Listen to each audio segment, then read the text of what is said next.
हस्त हसेरे। बोले जोगी होगा। हिमांचल जी बोले जोगी मतलब? बोले उसकी विशाल जटाएं होंगी। अच्छा। नारद जी बोले असली जो मेन वाला है बता दूं? हिमांचल जी बोले इसके बाद भी बचा हुआ है। नारद जी बोले महाराज वो नंगा रहेगा, कुछ नहीं पहनेगा, नगन अमंगल वेश बनाकर रहेगा। हिमांचल जी बोले क्या बोल रहे हैं आप?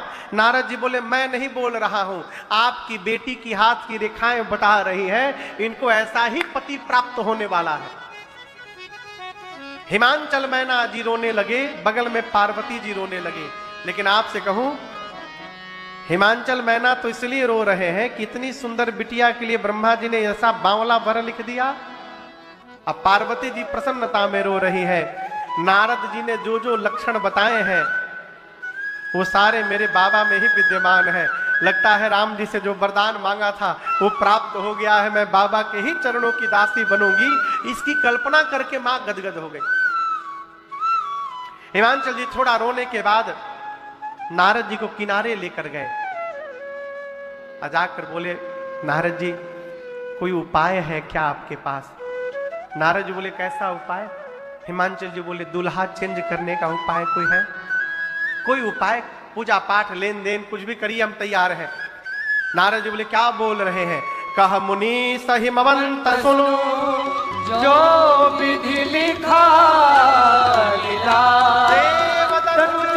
नरनाग मुनि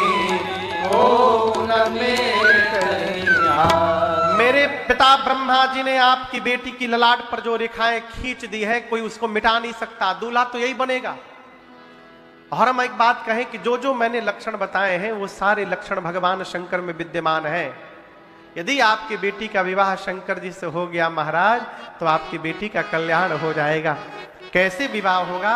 नारद जी ने कहा यदि पार्वती जी जाकर तपस्या करेंगी तो भगवान शंकर अवश्य प्राप्त होंगे। पार्वती मैया छोटी सी अवस्था में जाकर वन में इतना कठोर तपस्या करती हैं, हजारों हजार वर्ष। आकाशवाणी ने कहा हे भवानी जी, आपने जैसी कठोर तपस्या की किसी ने नहीं की, आपकी मनोकामना पूर्ण हो गई। पिताजी बुलाने आए तो घर जाइएगा, मुनि मिले हमारे वचनों को सत्य समझिएगा।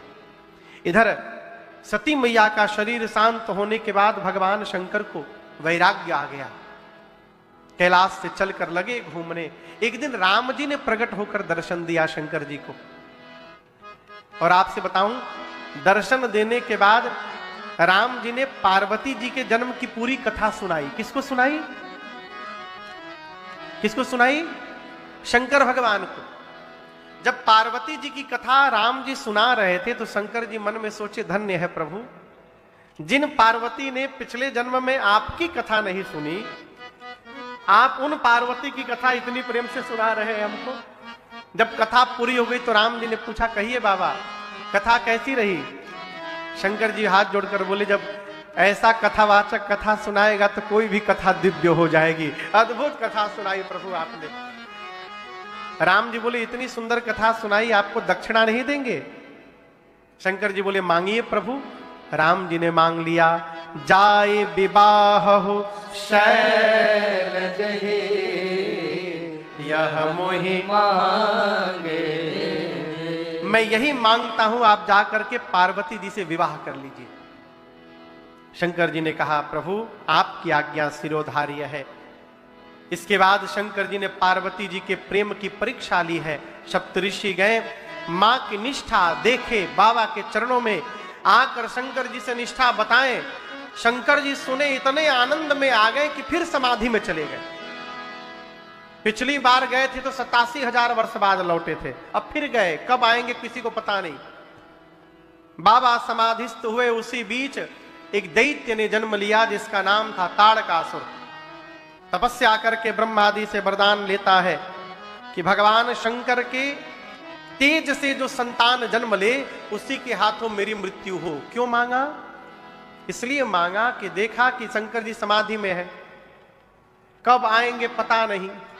आ भी गए तो पत्नी है ही नहीं, अब पत्नी है ही नहीं तो बेटा कहां से होगा?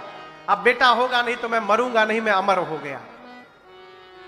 वरदान लेकर लगा देवताओं को त्रास देने। इंद्र पहुंचे ब्रह्मा जी के पास, जाकर बोले ब्रह्मा जी आपने कैसा वरदान दे दिया, मर ही नहीं रहा है ये।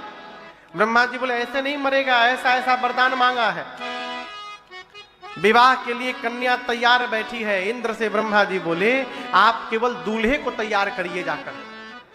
इंद्र बोले ताड़कासुर तो बाद में मारेगा, जो उनको समाधि से बाहर जगाने जाएगा वो पहले मार डालेंगे उसको। ब्रह्मा जी बोले आप लोग न जाइए, कामदेव को विदा करिए। कामदेव आए, देव कार्य सुनकर चले हैं। पूरे प्रभाव का विस्तार किया कामदेव ने अपने।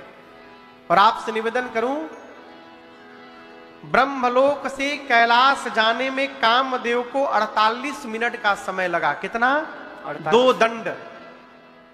और इस 2 दंड के समय में पूरी सृष्टि काम के वशीभूत हो गई, परंतु भगवान शंकर पर कोई प्रभाव नहीं पड़ा। तब अंत में कामदेव एक आम के वृक्ष पर पत्तों के पीछे छिपकर धनुष पर बाण रखकर खींचकर चला दिए। और जैसे बाण बाबा शंकर के हृदय में लगा, शंकर जी का नेत्र खुल गया। किसने मारा? लगे देखने, तब तक आम के पत्तों के पीछे छिपे कामदेव पर दृष्टि गई और बाबा का तीसरा नेत्र खुल गया। तापसी बती नयन उधारा, हितवत काम भयउ जनिधारा, हितवत काम भयउ जनिधारा, हितवत। आपने राम जी को वचन दिया है आप विवाह करेंगे। बाबा बोले मैं तैयार हूं, आप रचना बनाइए। ब्रह्मा जी ने सप्तऋषियों को भेजा, गए हिमांचल जी के घर और वहां से बाबा के विवाह का मुहूर्त लेकर के आए। आने वाला दिन यानी कल, आज कौन सा दिन है वो? गुरुवार। गुरुवार है ना? आज गुरुवार है। गुरुवार। आज बृहस्पतिवार है, कल शुक्रवार। कल राम जी की विवाह की तिथि है, कल सीताराम विवाह महोत्सव है आने वाला कल। यहां भगवान शंकर के विवाह की तिथि आई। सामान्य रूप से लोक व्यवहार में हम और आप महाशिवरात्रि को बाबा का विवाह मनाते हैं, लेकिन महाशिवरात्रि को शंकर जी का विवाह नहीं हुआ था। पुराण भगवान के अनुसार विवाह की तिथि वैशाख महीने में शुक्ल पक्ष की पंचमी तिथि है, दिन था गुरुवार का। ब्रह्मा जी सभी देवताओं को मुहूर्त सुनाए। आज गुरुवार है ना, वो एकदम पक्का मुहूर्त है आज का एकदम। गुरुवार को बाबा का विवाह हुआ था, आज गुरुवार है। ब्रह्मा जी देवताओं से कहे कि बृहस्पतिवार को सभी देवता बराती बन करके ठीक 5 बजे, 5 नहीं 6 बजे, 6 बजने में 10 मिनट बाकी है, ठीक 6 बजे सभी देवता बराती बन के कैलाश आ जाएंगे। देवता बोले ठीक है। ब्रह्मा जी बोले कि स्पेशल नोट है इसमें। क्या? सभी बाराती अपने अपने वाहन पर बैठ के आएंगे। दूल्हे की ओर से किसी भी प्रकार के वाहन की कोई व्यवस्था नहीं है। इनके अपने ही वाहन की व्यवस्था नहीं तो आपकी व्यवस्था कहां से करेंगे? इसलिए ब्रह्मा जी ने कहा अपने अपने वाहनों पर, निजी वाहनों द्वारा आइएगा। देवता गए, विवाह का दिन आ गया।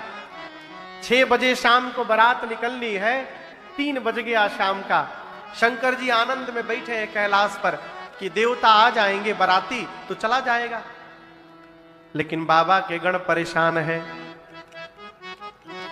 गणों ने भगवान शंकर से कहा बाबा देखिए आज एक भी देवता आपको सजाने नहीं आए। शंकर जी बोले अपने से टाइम मिलेगा तब ना हमारी याद आएगी। सारे देवता अपने लोक में लगे सवारन सकल सुर वाहन विवेह विमान, हो ही सगुन मंगल सुभद करहि अपचरा। देखिए देवता हमेशा सजे सजाए रहते हैं, न जाने कब कहां चला जाना पड़े पूजा के लिए, कौन बुला ले आवाहन कर दे, तो देवता तो हमेशा सजे रहते हैं। लेकिन आज गोस्वामी जी कह रहे हैं कि सारे देवता अपने अपने वाहन विमान को सजाने में लगे हैं। कैसे महाराज? विष्णु भगवान किस पे चलते हैं पता है बाबूजी? गरुण जी पर। किस पर चलते हैं? आज गरुण जी को विष्णु भगवान अपने हाथ से नहला रहे हैं। नहला करके खूब बढ़िया लाल रंग की चांदनी ओढ़ाकर गले में फूलों की माला पहनाकर इत्र छिड़क करके उनको गमका रहे हैं।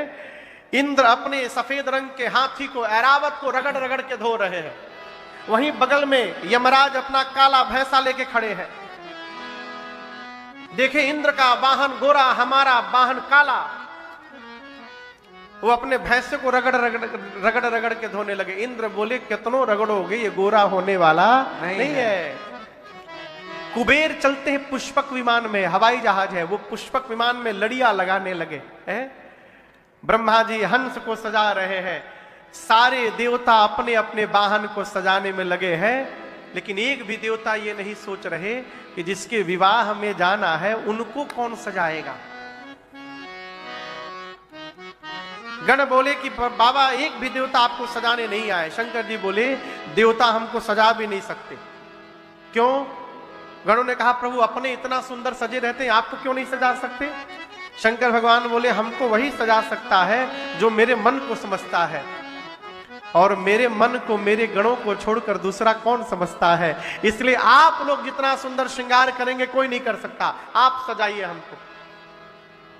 अब यहां समझिएगा, जैसे बाबा ने गणों को कहा कि सजाइए, बाबा के गण टेंशन में आ गए। रखा है जैसा सांप है इधर वैसा ही सांप, बिल्कुल मैच करा के कान में कुंडल कंकन बाजू बंद सर्प का बना। एक गण वासुकी सर्प को लेकर सीने पे लपेटने लगा। शंकर जी बोले यहां क्यों लपेट रहे हो? बोले बाबा ये आपका यज्ञोपवीत है, यही यज्ञोपवीत। वासुकी सर्प से यज्ञोपवीत बना। सिर से पांव तक भगवान शंकर सर्प का आभूषण पहन के बैठ गए। एक गण ने कहा कि हमने सुना है जो दूल्हा होता है वो फेशियल करा के जाता है। हाँ। अब फेशियल नहीं हो पा रहा है, कम से कम पाउडरे लग जाए बाबा को। अब कैलाश में पाउडर कहां से आएगा? एक गण बोला अभी लेकर आता हूं, रुको। दौड़ा स्मशान और चिता के भस्म को लेकर के आए, और सिर से लेकर पांव तक बाबा के शरीर पर भस्म का लेपन कर दिए।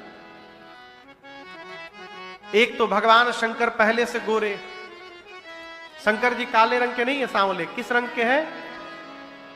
कर्पूर गौरम करुणावतारम संसार सारम भुजगेंद्रहारम। कर्पूर गौरम, कपूर जितना गोरा होता है उतने वैसे गोरे बाबा हैं।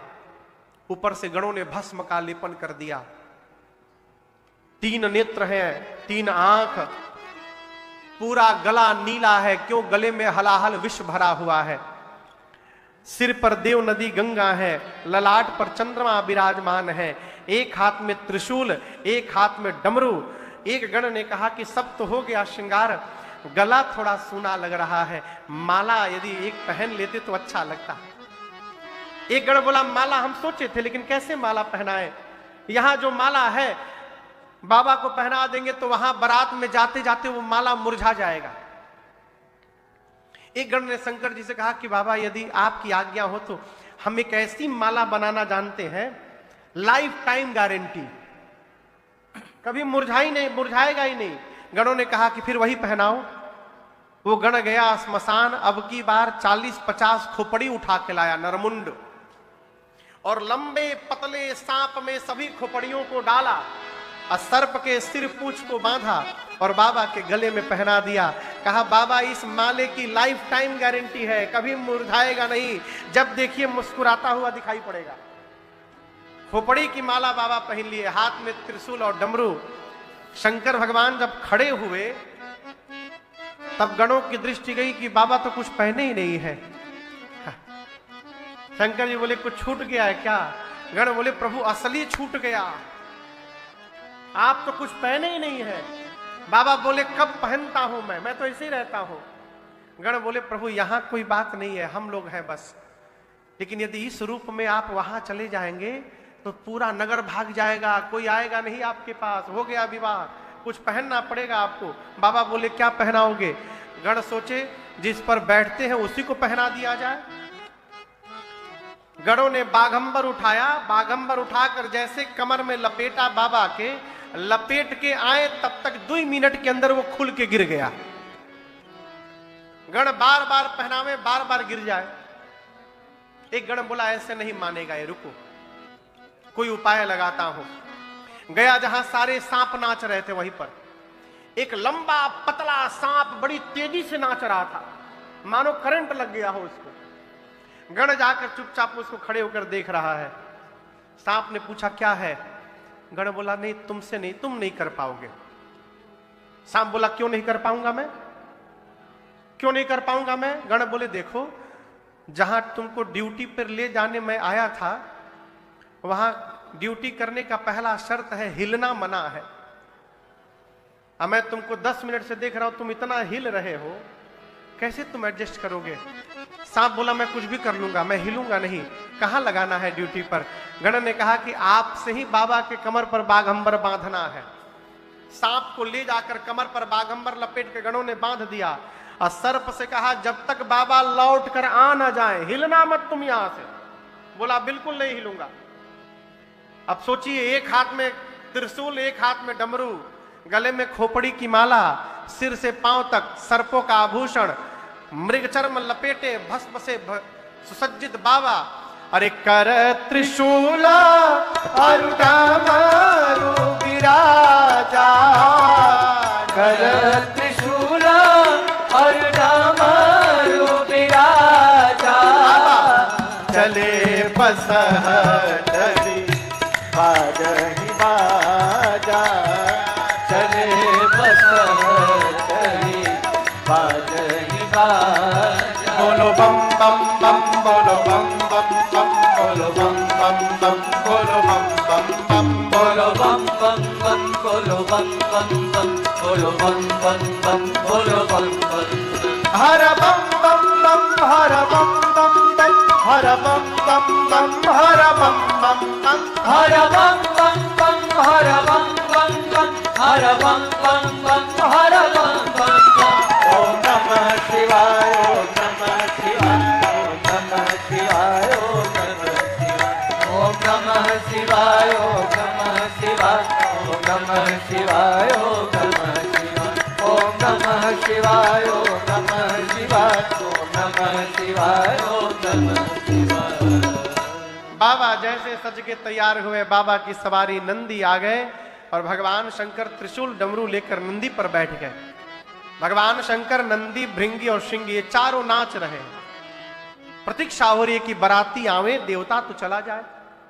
और ठीक 6 बजे सारे देवता अपनी अपनी देवियों के साथ वाहन पर बैठकर कैलाश आ गए। जितनी देवियां थी देवताओं की, आने के बाद सभी देवियां एक जगह खड़ी इकट्ठी हो गई और ढूंढने लगी दूल्हा सरकार कहां है? माताओं को दूल्हा देखने में बड़ा सुख मिलता है, किसी का दूल्हा हो।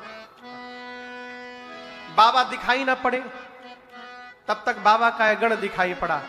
देवियों ने गण को देख करके कहा इधर आइए, नमस्ते। कहां है? गण ने पूछा कौन? दूल्हा सरकार बोला हाँ उन्हीं को ढूंढ रहे हैं। गण ने कहा देखने का बहुत मन हो रहा है ना उनको। देवी बोली हम लोग बता नहीं सकते कितना मन हो रहा है। गण बोले आइए आइए अभी दिखाता हूं आप लोगों को, फॉलो मी, मेरे पीछे पीछे आइए।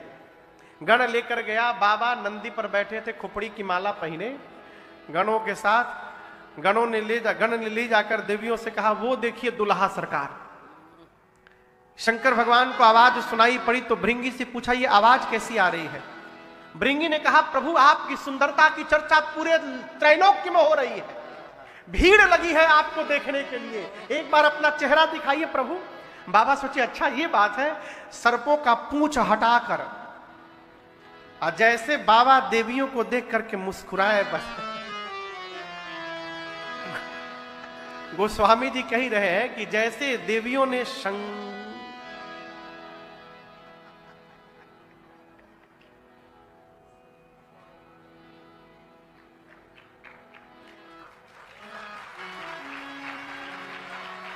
बगल की एक देवी ने ढकेला, क्या हुआ?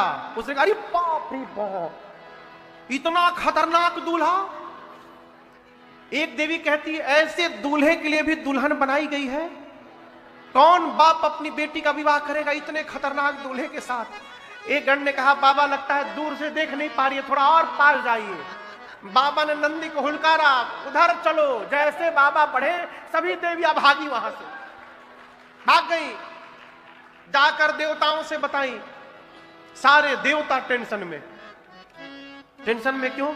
देवता आपस में बात करते, बताओ।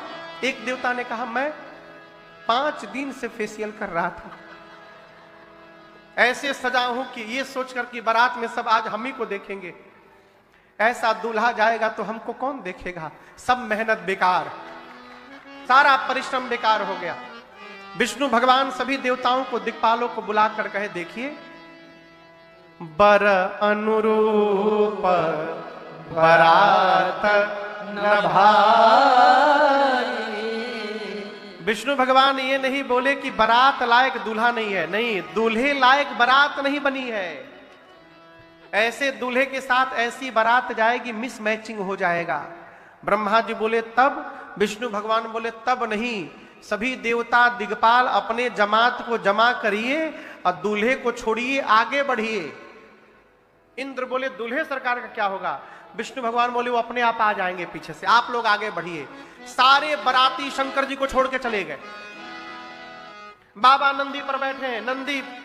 नंदी ने देखा बाराती चले गए। नंदी ने कहा, बाबा तैयार होके जिन बारातियों का आप वेट करते रहे, उन बारातियों ने आपका वेट नहीं किया, छोड़ के चले गए। एक बार डमरू बजाइए, दौड़ के सबसे आगे निकल जाऊंगा मैं। शंकर जी बोले खड़े रहो, कहीं नहीं जाना, यहीं खड़े रहो। भृंगी ने कहा, प्रभु बिना बाराती का दूल्हा जाएगा वहां पर, क्या लोग कहेंगे हम लोग के बारे में। शंकर जी बोले, प्यारे,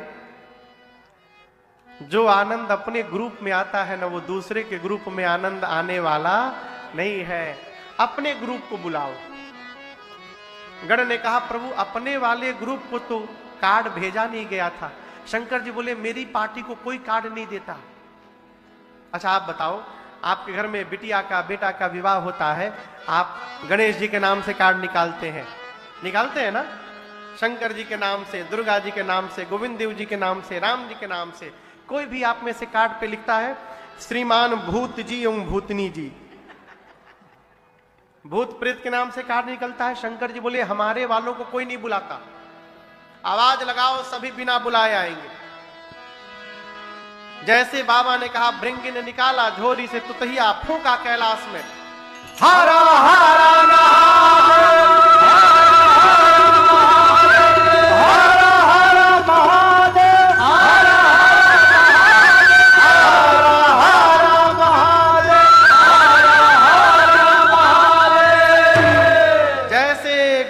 हर हर महादेव, हर हर महादेव, हर हर महादेव। चारों तरफ से हर हर महादेव की आवाज आने लगी। कौन बोल रहा है? कौन बोला? भूत। एंड नॉट ओनली भूत, they are here with their family. With family आए हैं। भूत के साथ भूतनी, प्रेत के साथ, जोर से बोलिए, हाकना के साथ, डाकना के साथ, डाइन के साथ, डाइना।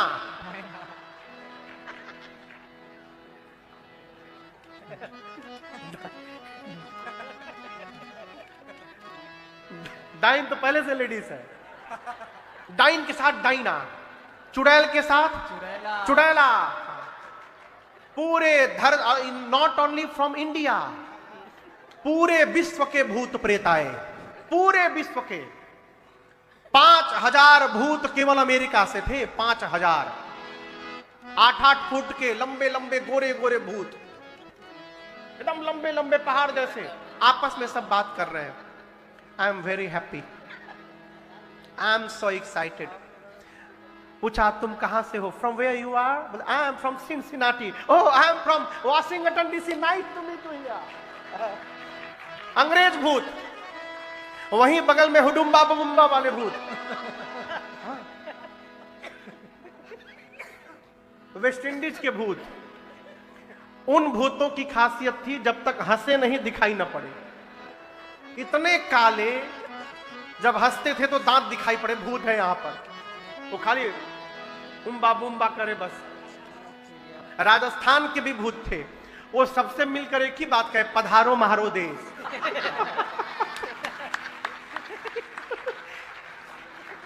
राजस्थानी भूत, पंजाबी भूत, उनका अलग ताल, बोलते थे सड्डे नाल रहोगे तो ऐश करोगे। गुजराती भूत तो खाली पूछे सूछे सूछे। बिहारी भूत, उड़िया भूत, बंगाली भूत, काऊ के छाड़बो ना। वो स्वामी जी कहते पूरे विश्व के भूत प्रेत आए, शिव अनुशासन सुन सब आए। जय शिव शंकर जय भोला, प्रभु पद जलज शीश तिन है। किसी भूत का मुंह गायब, किसी के पूरे शरीर में मुखे मुख लगा है, किसी का हाथ नहीं, किसी के पेट में हाथ, किसी का पांव नहीं, किसी का पांवे पांव। कोई मोटा है, कोई पतला है, कोई लंबा है, कोई छोटा है, कोई चपटा है, कोई गोल है, कोई त्रिपुंड लगाया है, कोई रक्त से नहाया है। लेकिन समानता जानते हैं क्या? दो समानता है जितने गण हैं। पहली समानता, सबके हाथ में एक खोपड़ी है। खोपड़ी क्यों लेकर आए हैं? कुछ मिलेगा तो इसी में रख के पाया जाएगा। खोपड़ी लेके घूम रहे हैं। और गणों का मुख कैसे है? गोस्वामी जी कहते किसी बाराती का मुख सुअर जैसा, तो किसी का कुत्ते जैसा, किसी का गधे जैसा, तो किसी का सियार जैसा। 4 नाम लिखने के बाद गोस्वामी जी कहते हैं कौन गिनेगा, ऐसे ऐसे बहुत तरह के मुंह हैं। अब आप समानता देखिए, कुत्ता का मुख चपटा होता है कि लंबा? कहिए, लंबा। गधे का मुख चपटा कि लंबा? लंबा। सुअर का मुख चपटा कि लंबा? लंबा। और सियार का मुख गोल। सियार का मुख गोल होता है।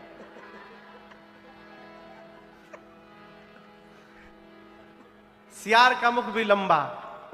ये जितने बाराती हैं सबके मुख लंबे लंबे लंबे लंबे वाले क्यों आए हैं सब? देखिए, जाकर विष्णु भगवान के सामने हाथ जोड़कर बोले नमस्ते, आप ही है ना? विष्णु भगवान बोले कौन? बोले देखिए देखिए, हमारी तेज नजरों से आप बच नहीं सकते, आप ही इस बारात के दूल्हा है ना? विष्णु भगवान बोले हम घोड़ी पर बैठे हैं, हम बैठे हैं घोड़ी पर या पालकी पर नहीं बैठे हैं ना? अरे बाबा हम बाराती हैं, दुल्हा सरकार तो भी आ रहे हैं पीछे से। वो भगवान बोले ये सारे बाराती हैं? बोले सब बाराती। अब वो लगे नाचने। ब्रह्मा जी बोले नाच क्यों रहे हो? बोले जिस बारात के बाराती इतने सुंदर सुंदर हैं, उस बारात का दूल्हा कितना सुंदर होगा ये सोच रहा हूं मैं। ब्रह्मा जी बोले नाचला बाबा, नाचला, नाच लीजिए बाबा, जब तक दूल्हा नहीं आ रहा है नाच लीजिए। दूल्हा सरकार आएंगे तो नाचिएगा नहीं, भागिएगा आप यहां से। सभी देवताओं का वेलकम शुरू हुआ। सबके लिए एक माला, एक प्लेट में फ्रूट प्लेटर, फल उसमें रखे हैं सुधार कर, साथ में गिलास में नाना प्रकार का फलों का रस, कहो लेमन मोजितो, आम का मैंगो शेक, एप्पल शेक, नाना प्रकार का फलों का रस। ब्रह्मा जी सभी देवताओं को बुलाकर बोले देखिए, कोई भी बाराती आज नाटक नहीं करेगा। गला मेरा बैठा हुआ है, हमको मैंगो जूस चाहिए, ऑरेंज जूस नहीं पिएंगे, जो मिल रहा है आज लेते जाइए।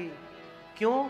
ये स्वागत करने वाले तभी तक यहां रहेंगे जब तक पीछे वाली पार्टी नहीं आ रही है। पीछे वाली पार्टी आई है सब भाग जाएंगे, फिर मेरे से कोई कंप्लेन नहीं करेगा कि हमको जूस नहीं मिला है। स्वागत शुरू हुआ, देवताओं के गले में माला, जलपान। तब तक बाबा के समाज की आवाज सुनाई पड़ी।